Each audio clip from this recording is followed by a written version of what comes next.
Hi, my name's Annie. I'll be your nurse today. I'm going to take really good care of you. I'm going to be doing a head to toe assessment along with checking your 12 cranial nerves. If you have any questions, just let me know. Everything that happens in here is completely confidential and I'll provide privacy. So, can you tell me your first and last name and date of birth? My name is Laura Lord, and my birthday is March 1st, 1982. Miss Lord, you can call you Laura or Miss Lord. Laura is fine. Laura, okay. Where are you at? I am at in Pine Bluff, Arkansas, at Jefferson Regional Medical Center. Okay, so patient is alert and oriented times 3. I checked your vital signs. Your vital signs were 120 over 80 was your blood pressure. Your heart rate was 85. Your respirations were 18. Your temperature was 98, and your pulse ox was 100%. So first thing, I'm just going to go ahead and check all your 12 cranial nerves. Okay. So the first cranial nerve is the olfactory. So can you smell this for me? What does it smell like? It smells like alcohol. Okay. So cranial nerve 1 is intact. Um, Cranial nerve 2 is your optic. Can you read this? Does it say my name or what does it say? It says Annie RN, registered nurse. Okay, great. So cranial nerve 2, which is the optic nerve, is intact. Cranial nerve 3, which is ocular motor. Let's see.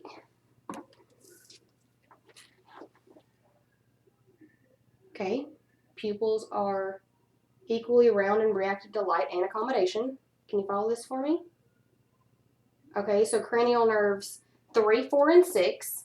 3 is ocular motor. 4 is the trochlear, which is the light, that was intact. And the 6 was abducens, which was the H, and that was intact too. So 5, we're going to, can you clench your teeth? Okay, can you feel this cotton ball? Mm-hmm. So the cranial nerve 5 was intact, the trigeminal. So 7, which is the facial nerve. Can you puff out your cheeks? Great. Okay, so cranial nerve 7 is intact. Cranial nerve 8 is the acoustic. Can you cover up this one? Say it when I said 7. Okay. What about this one? Jefferson Regional Medical Center. Okay, so I make sure to say a 2-syllable word. Cranial nerve 9 is the glossopharyngeal, which is your gag reflex. So I'm going to stick this down your throat, on your tongue. Okay, so your gag reflex is intact, which is cranial nerve 9. So cranial nerve 10 is your vagus. So can you say ah for me? Ah. Okay, so patient displayed that her cranial nerve 10 was intact, her vagus nerve. So cranial nerve 11, which is your spinal nerve, can you push against the resistance of my shoulders? Mm-hmm. Okay. Cranial nerve 11 is intact. Cranial nerve 12, which is hypoglossal, can you stick out your tongue? Okay, so cranial nerve 12 is intact. So now I'm going to go ahead and go to the head to toe. If you have any questions, just let me know. So I'm going to check your skin. Skin turgor is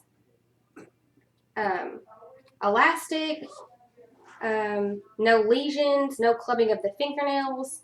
The fingernail beds are pink. The toenail beds are pink. And the capillary refill is less than 3 seconds.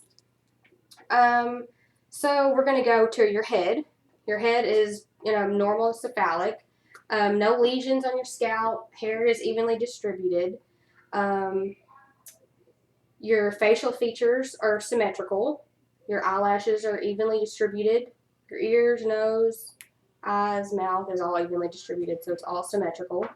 So I said your eyelashes are evenly distributed. Your pupils are reactive to light. So we're going to use an ophthalmic scope and look in your eyes. It views the red reflex, making sure that it's intact. And we find that out by there's an orange glow to the pupils. Now we're going to check your ears. And ears are symmetrical, no lesions inside. So I'm going to use my pen light to look inside your ears. No visible foreign bodies in either ear. Okay. So the nose is on the midline of the face. There's no discharge. Okay. And the nose is symmetrical. The mouth is symmetrical to your face. Your gums, can you open your mouth? Okay, your gums are pink. There's no chipped or broken teeth. Let's see. Oh, one more time. The uvula is midline. You don't have any tonsils, so just notice that. So your neck, can you move your neck around? Okay, full range of motion in the neck. Your neck is symmetrical. There's no, let me check stethoscope. I'm going to check for crepitus.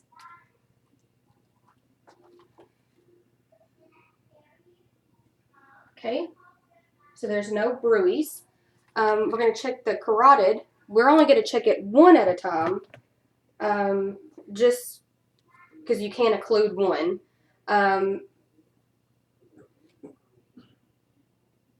Okay, no lymph nodes are noted. No tender lymph nodes. Your breasts, I'm not going to do a full breast exam, but there's going to be no lumps, no discharge. Your breasts aren't tender or anything. I'm going to lay you on your side. I would lay you on your side with your arms above your head. Feel all the lymph nodes. Make sure no lymph nodes are palpable. Ask you if you've been having any discharge. Your nipple is going to be a little darker. No discharge of the nipple. No lumps. No edema. Your chest.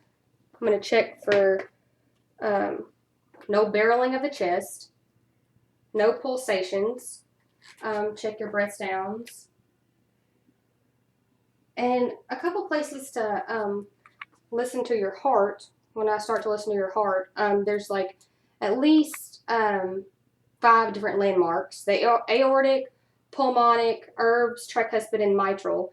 And the aortic is in the second intercostal space on the right, and the pulmonic is in the second intercostal space on the left. Herbs is the third, tricuspid is fourth, and mitral is fifth. The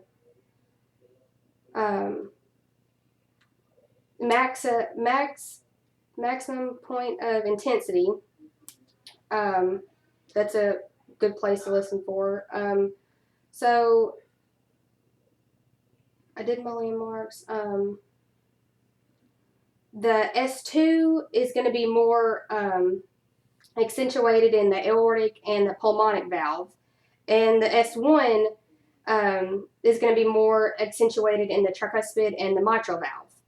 So I'm going to make sure to check for breath sounds, make sure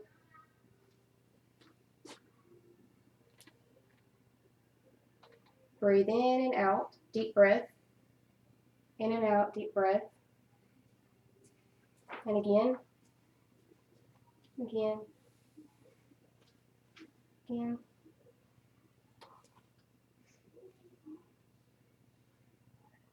Okay, now go to your back, that's on your back.